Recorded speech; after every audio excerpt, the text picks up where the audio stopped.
RTS Info, Pauline Rappa. C'est le premier grand titre de sa carrière. Le Russe Daniil Medvedev a remporté tout à l'heure le Masters de Londres. Il a battu l'Autrichien Dominic Thiem en 3 manches, 4-6, 7-6, 6-4. Un choc des titans qui a duré 2h42.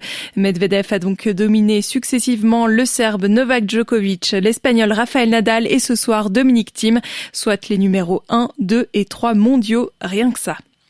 La Suisse salue la déclaration du G20 en matière de climat et d'échanges commerciaux.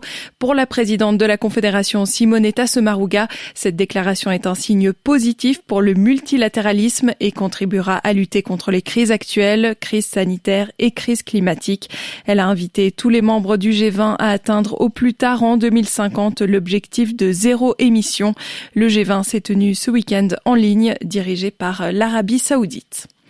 Sur le front de la crise sanitaire en Suisse, la directrice de l'Office fédéral de la santé publique, Anne Lévy, parle d'une amélioration et elle rejette les accusations de l'Organisation mondiale de la santé qui estime que la Suisse n'était pas assez préparée à la deuxième vague de la pandémie.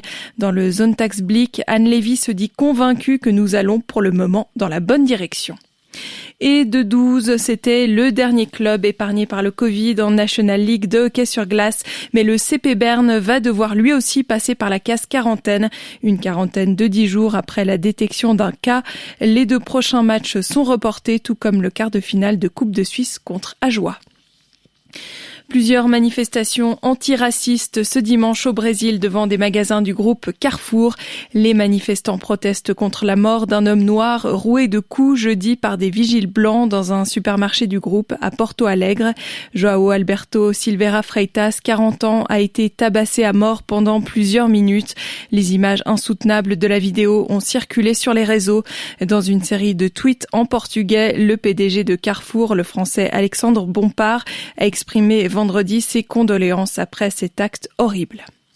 En France, le gouvernement va créer un délit d'écocide pour punir les atteintes à l'environnement. Il y aura 2 délits, celui de pollution et celui de mise en danger de l'environnement.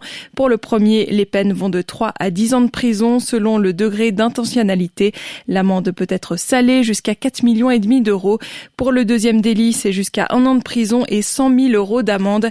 La Convention citoyenne pour le climat trouve que la proposition est insuffisante.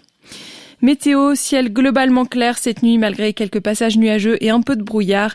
Du brouillard encore là localement demain matin avec un sommet vers 600 mètres, sinon temps bien ensoleillé, quelques nuages tout de même sur le nord du pays. Température en pleine, -3 degrés à l'aube et jusqu'à 8 l'après-midi. Un petit vent soufflera en montagne.